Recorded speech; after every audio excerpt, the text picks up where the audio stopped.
My name is Dylan Cummings. I am a wheelchair basketball commentator / journalist.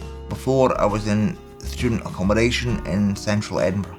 It was a wheelchair accessible student studio flat, so the surfaces were lowered, table surfaces, and it was all wheelchair accessible and level access.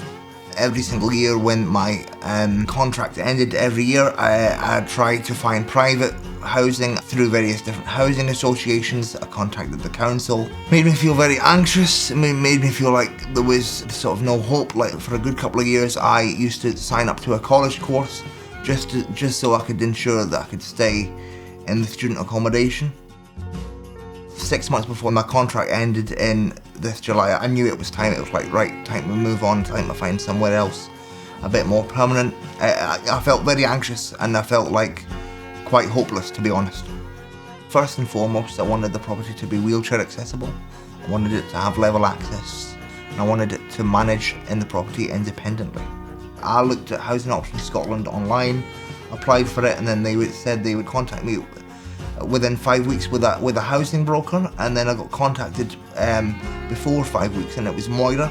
It was my broker, and then right from the first moment I talked to Moira. You know, she was caring. It felt like I was an actual client of hers, that I wasn't just a number.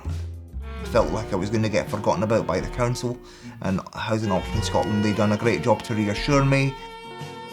I was chatting with the council, and they said that there was an option for me to be put in temporary accommodation. It could be a B&B, a hotel, or you know, like a hostel type thing. And that made me very worried, because you know I didn't want to be in a hotel, because obviously you can't cook for yourself in a hotel and you have to pay for meals and stuff. And in a hostel, you just don't know what environment you're going to be put into. So that made me very worried.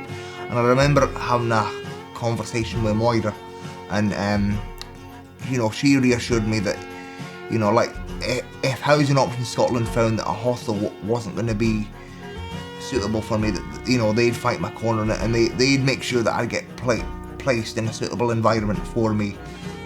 The council managed to find a ground floor flat that they said they thought was going to be wheelchair accessible. From what the council said to me, they made it out that I sort of had to accept this, and if I didn't accept this, then there wouldn't be another option. So I remember speaking to Moira about that, and she says, "Oh no, don't worry about it. We'll send somebody to go with you." And she sent Tessa, and you know, Tessa was a lovely woman in that, and very reassuring. I'm really glad to be in this new property. It's really affordable for me. There's a lot more space. My pal can stay with me sometimes, or my family. It's a nice neighbourhood. It's fairly quiet. I'm so glad that everything's worked out, and I wouldn't be here without Housing Options Scotland, and you've all been so helpful, and it's been great.